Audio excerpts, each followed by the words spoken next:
You want it, you got it. Welcome to the superpilotish channel. My name is Graham Wilson, and today in my basement, I'll be talking about some airplaney stuff. Yeah, so I got a little request at the very end of my show the other day on Monday, and I just saw a very little bit at the end where one of my viewers, Wrench, you might see him pop up here in the chat. He said, "What can you do in the normal category?" Okay, I don't think that was just as everything was cutting out off of the YouTubes. So it's like, oh, great, I got a topic now. What can you talk about?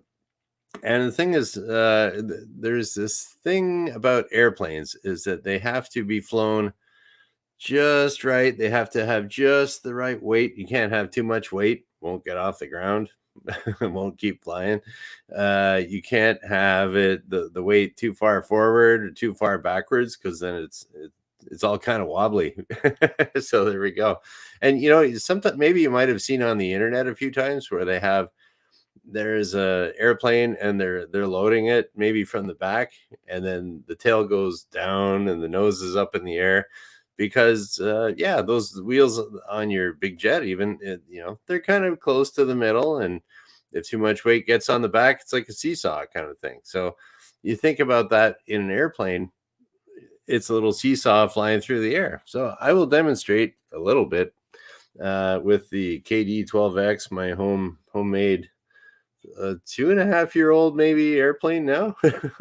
Actually, this airplane's so old that the craft dinner is over here where it says that's where I got the KD-12X from. And so that was 225 grams of food, and now it has been shrinkflated down to 200. So I'm glad I didn't call this the KD-12X 225 because I'd have to change the name this year because they're smaller. Oh well, there's your shrinkflation for you. So so that's kind of like a little basics. Usually your center of gravity is kind of like right about here, it's kind of in the middle of the plane. So if you picked it up on a string, it wouldn't flop down that way or flop back that way. The center of gravity, that's where it would hang on a string. So what happens there is the engineers that design these airplanes, they'll have, there's different control surfaces on there to make it bank and to make it go up and down. And those can only be so effective. So if you have too much weight at the front, then you don't have all the. This plane doesn't have. Actually, I'll get the KD-12X Mark II tail dragger version. So this one here actually has an elevator in the back, and so this thing here that makes the nose pitch up and down, and it's only got so much strength. So if you had like a really really heavy, you decided to bungee cord on the front of your plane like a grand piano. I always use that as an example. If I asked the students this, like, hey, if I decided to put a grand piano on the front of my little Cessna, would I be able to take off? Would I be able to pitch up? No, because the grand piano weighs a ton. Yeah, that's right. So so that's not strong enough to pick that up. So the engineers have figured out there's some amount of weight forward that it could take, and this will be within kind of a normal operation. And there's even a certain back, if the weight is back here more, then this is strong enough to take care of it going up and down. If you put your grand piano on the back here, you wouldn't be able to get the nose down, and you'd kind of go right. Well, you wouldn't get off the ground in the first place. So that's the idea behind weight and balance and stuff like that. And even if you did have your grand piano right here in the middle, then it's still too heavy for the plane to get off. So the engineers that make these planes, they do a bunch of experimentation mathematically, and then they actually get a test pilot to go check it out and see what they can do for the average normal pilot, not the super pilot ish. So I'm only super pilot ish. So okay, so that's it. So answering your question, Wrench, what maneuvers can you do in the normal category? I was kind of looking, and it depends on the airplane. That's what everything in aviation is. Well, it kind of depends.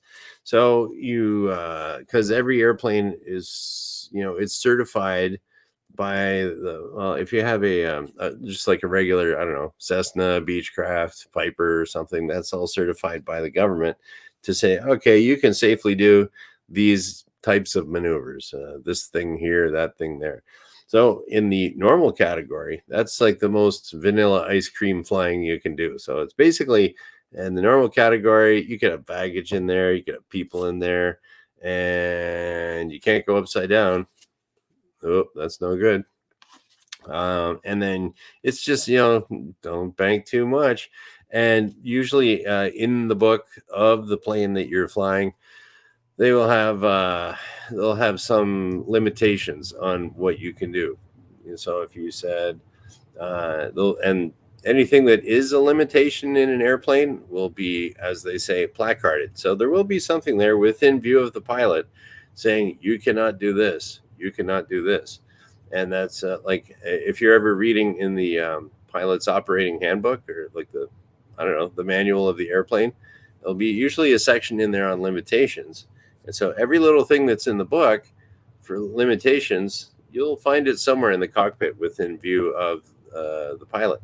So that's there, and that's what you got to do legally. So yeah, so I don't know. And then as far as like how much can you bank, stuff like that in the normal category, there's it's funny, they have the different definitions of what a steep turn is considered. Like, how steep is steep? 30 degrees, no, that's not a steep turn. 45 degrees, people do consider that a steep turn. But can you do a 45-degree bank turn in the normal category? Yeah, mostly, yeah. Once you start getting into the 60-degree bank turn, well, now that's starting to change a few things. And I'm pretty sure that uh, yeah, the next category that you're in, it'll say some banks from 45 to 60. You got to be in the utility category or something like that. The utility actually, maybe I'll just kind of, oh, yeah, this is all airplaney. I just lost all my audience. Who cares? Hey, that's all right. Wrench wanted it. That's what he gets. All right, so here we go. So these are your different weight and balance categories. And don't quote me too much on this because it's really airplane dependent. But I will, at the end, I will go over the biggest or say the least safe thing you can do in the airplane, and how to like save your life. I'll keep that to the end, keep you hanging on. And okay, so normal. Okay, we'll say weight and balance categories. There we go. Weight and balance categories. Okay, normal, that's just normal flying. Now we get into the next one, is the utility, as they call it. Utility. Why do they call it that? I have no idea. Okay, utility. So this is where your angle of bank is getting a little not crazy, but it's getting a little bit more. And so if you got to think about, how strong is your elevator here for doing weird maneuvers, stuff like that. Oh, hey, Brian. And Brian's listening. Great. Okay. We got the utility category. You know what? This is bugging me. I got to underline some stuff.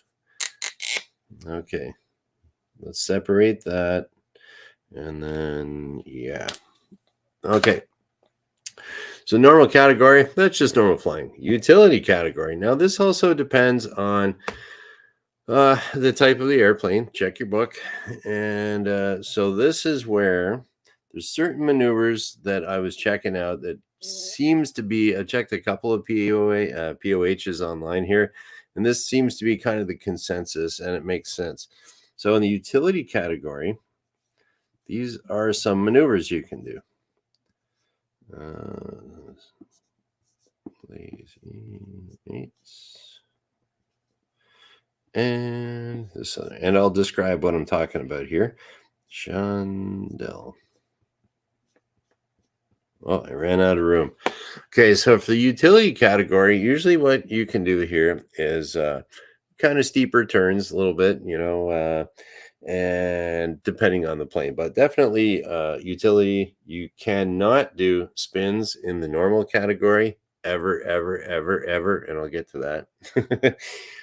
In the utility category, you can do spins, so that means that your airplane as you make it so your airplane, and this is something that you train for. Depending on what country you're in, you'll have different levels of training, but by the time you get to be like a professional pilot, getting paid for it, you will be doing some spins at some point. So that's where your airplane runs out of lift. Hey, my wing isn't flying anymore. And then you introduce yaw into it, and all of a sudden, woo, you're spinning around like that. And you're falling down. So that's a spin. And I've done lots and lots and lots and lots of those. It's if you've done tons of them, it's kind of fun. Actually, spins are just one of those things. A lot of people love them. A lot of people hate them. It's kind of like a love-hate relationship with spins. Okay, now lazy eights. Those are something else where. Okay. Oh, and that's another thing too. That when you are going into a spin, you might get some pretty high bank going into it because you have sort of a wing drop and some yaw, but you'll never go actually upside down to get into a spin. And usually you get close, maybe it's a pretty high angle of bank. You might seem like you're going upside down, but you're really not.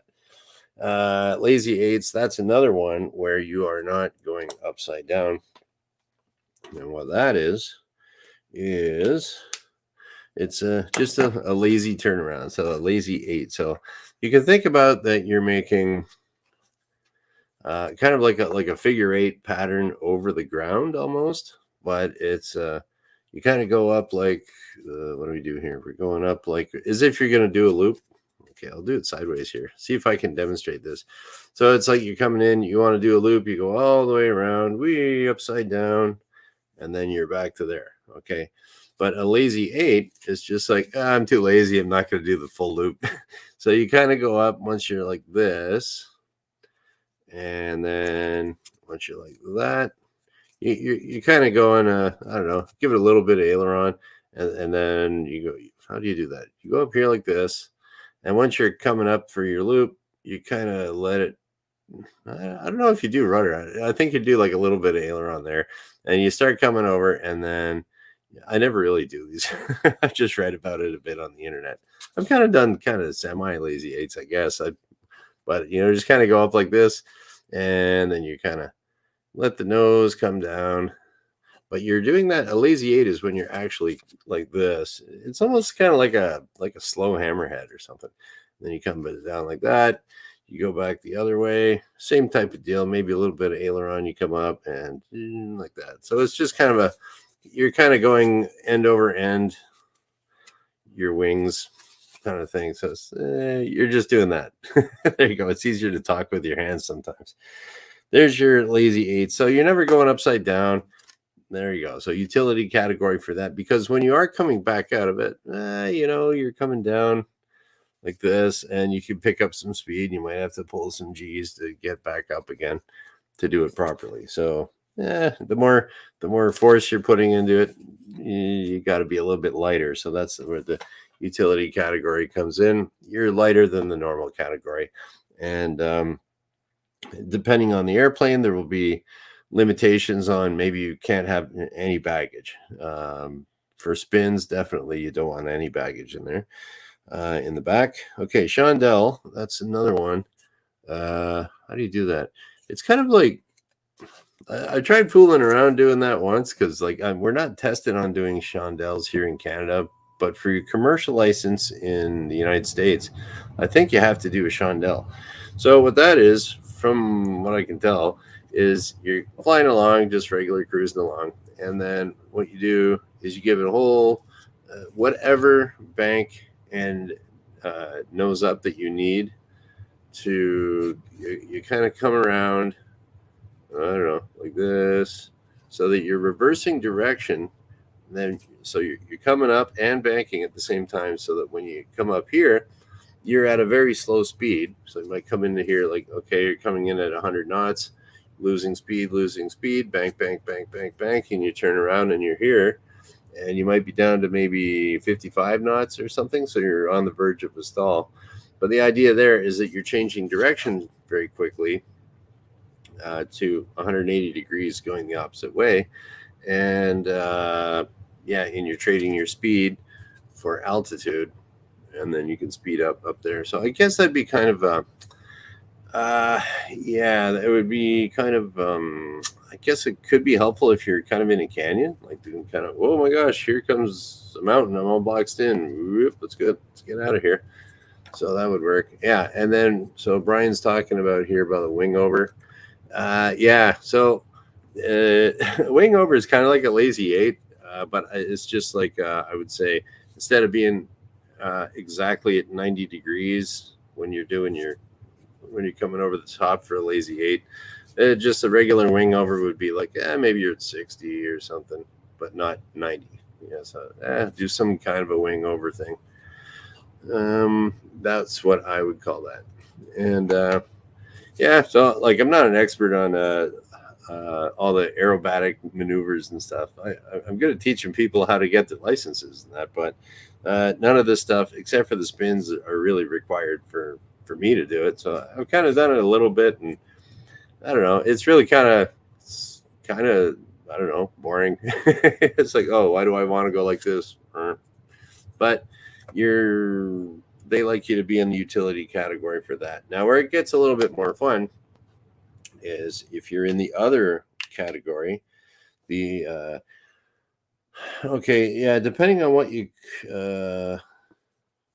depending on what book you're reading, it's usually called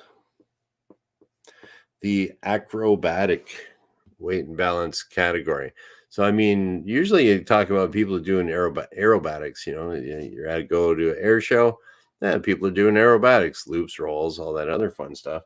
But in the books, they usually call it acrobatic. I wonder if that's something that's kind of left over from the 1920s or something when they started building airplanes. Maybe some of this terminology just sticks around. But your acrobatic, now that's for all your weird stuff.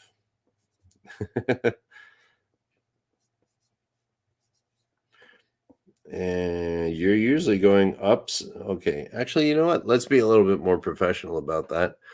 I'll get my professional eraser here. And okay. Rather than just calling it a weird maneuver, let's get rid of that on here. And we're going to call it, generally, anything acrobatic will be where you're going upside down. Or we were inverted. So, well, I'll say upside down. Upside down. Or we'll say high G maneuvers. There we go. Your acrobatic category generally is for all your stuff where you're going to be going upside down or high G maneuvers. So something where you would be, say you're doing a steep turn over 60 degrees bank. Okay, that would be considered an acrobatic maneuver for sure, because you're pulling a lot of G's at that point. So I always remember it to myself that if you're in a level turn and you're at 60 degrees bank, I'm guessing that's about 60, then when you're going around the corner like that, that's 2 G's. 60 degree bank, level turn, that's 2 G's. And then your stall speed goes up by about 1.4. It's about that. So it's like most little airplanes don't have enough horsepower to maintain level flight holding that much G's. Like 60, yeah. Once you get to 70, 80, then you really need a lot of power. And then you're pulling like 6 G's. Your face is you get sucked into your seat. And so your 5-pound hand is now it weighs 30 pounds. So so that's you'd be in the acrobatic category for that. for a very high G maneuver, like a super steep turn, or if you're upside down. So there's your loop-de-loop. All right, if you're looking like that, you should be in the in the acrobatic category, and which means that you're usually very light on fuel, absolutely no baggage or anything in the plane. Yeah, you're keeping it very, very light so that your stall speed is kept as low as possible for those higher G turns. And usually your center of gravity is going to be tightened up just a little bit, so it's not too forward or back. If anything, it'll be like maybe a little bit more forward. Just if anything weird happens, then your nose drops and you'll be flying again. So, yeah, loops, rolls. You're going upside down in your roll, like that. Okay, and then what else you got? Something like, a hammerhead. Hammerhead is considered a acrobatic thing because you're going up like this, and then you kick the rudder over, and then you go, and then you go back down. So I guess on that down line and then when you're pulling out again, that's going to be a little bit more higher G because you're starting off your maneuver with 0 speed and accelerating and then pulling out. So, and you couldn't, if you flip over like that and you pull out too fast, you can stall the wing, and then you're doing weird stuff. So you got to get enough speed there. Then by the time you pull out, you're pulling some G's on the hammerhead. So that makes sense to me. And what else would you tail slide? Oh, that's another thing too. When they talk, if you read in the manual I was looking at, if you're allowed to stall your airplane in the normal category, you can stall the airplane. Oh, I'm not flying. Oop, now I am flying. Yeah, but the book sometimes will say you're allowed to do normal stalls, but not whip stalls. So it's like, what's a whip stall? So I did Google that up for you. And whip stall apparently is where it's like a tail slide. So whip stall is where you're going up like this, and then you run out of speed, and then the tail slides down, and you do something. What else?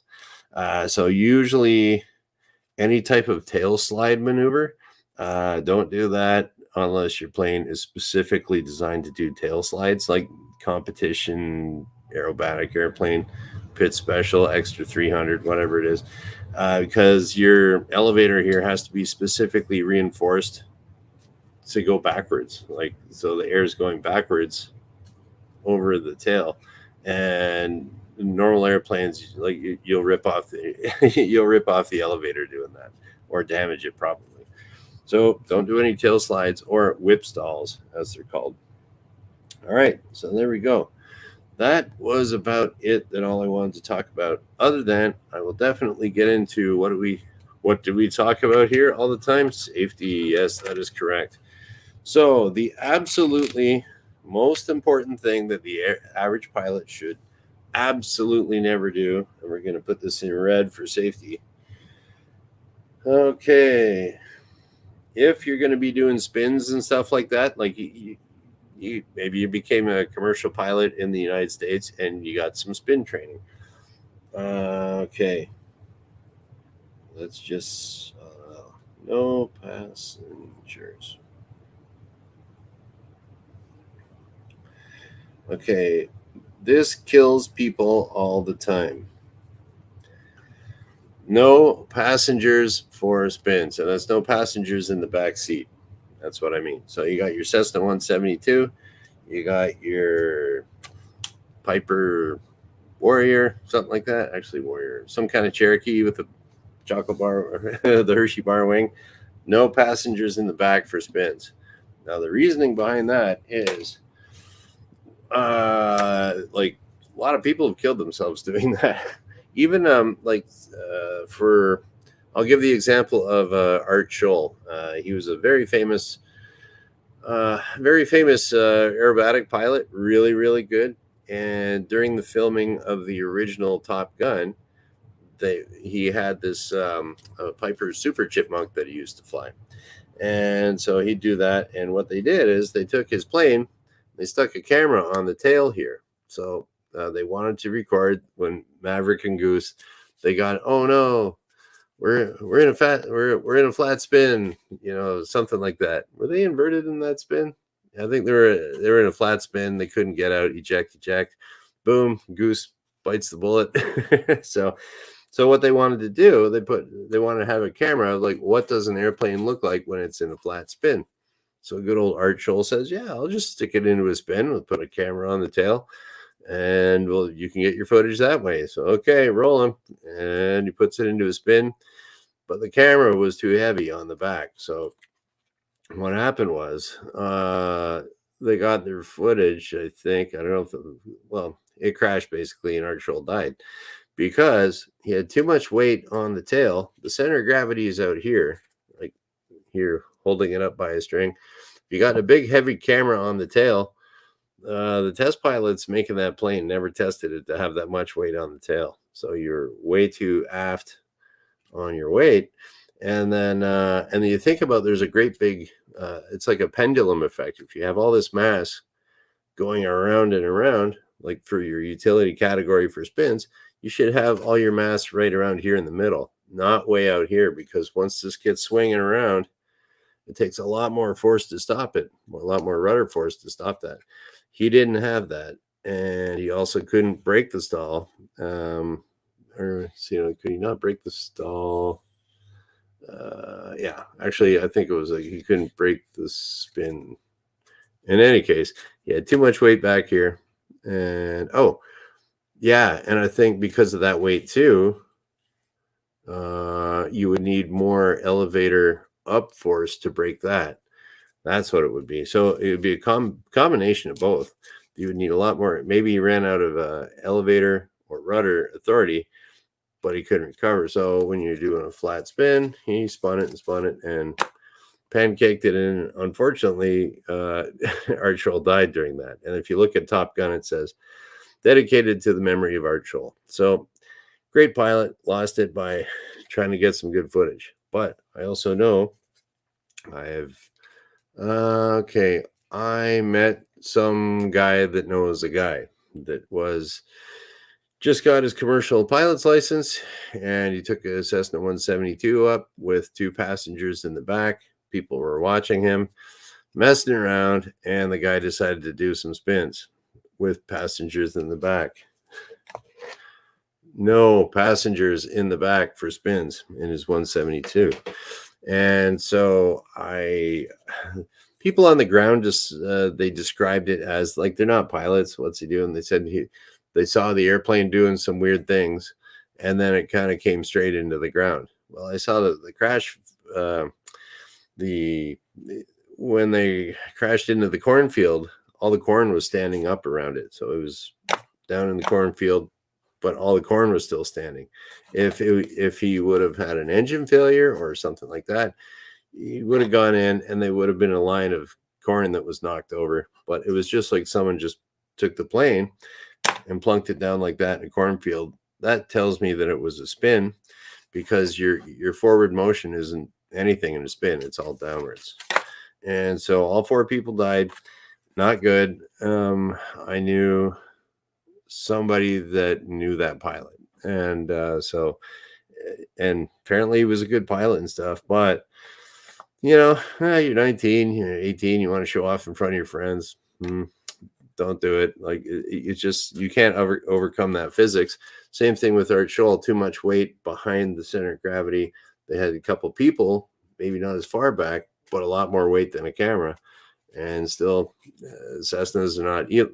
The Super Chipmunk was an aerobatic plane with a lot of rudder and elevator authority, but a Cessna 172 has got nothing compared to something that's if you got people in the back. So no passengers in the back for spins. That is a limitation in absolutely every airplane out there. Don't do it. And take them up individually, maybe, because you can do spins with people, 2 people in the front, you and someone else, but nothing in the back. And that goes for luggage too, or baggage too. That's always a limitation for little airplanes. Like, no people in the back, no baggage in the baggage compartment, because your plane is not designed to overcome that momentum spinning around with extra weight there. There we go. Preach. But flying can be like a pretty it can be fun if it's done safely, and if it's done unsafely, it's not fun, and it can get very dangerous. But all that stuff's in the book. Familiarize yourself with it, and have fun within reason. So there you go, Wrench. There was your what can you do in the normal category? Not a whole lot, and utility a little bit more. And then for your acrobatic, you can go upside down and pull higher G's. Yeah, there you go. All right, another happy customer, I hope there, Wrench. And I do take requests. So, so that's about it. We don't really have a whole lot here watching in the chat. Just Brian listening. Thanks, buddy. And I'm sure some other people will catch this later. It's whatever. So today is Wednesday. Oh, here we go. We got another good comment here. Brian has come to find that flying is the greatest balancing act ever. Yeah, you gotta have your head on straight. You gotta have your physical skills up to par. There's a lot of things going on there. And if one of those things is out of whack, it does make things a little bit more difficult or more dangerous too. So yeah, that's a good point there, Brian. I agree. Okay, glad we got that in at the end because today is Wednesday. So I'll be back on Friday because I do this Monday, Wednesday, Friday at noon Eastern. And we'll just kind of shut her down. Throw my eraser over here. And so that's about it for today. Thank you for watching. Bye.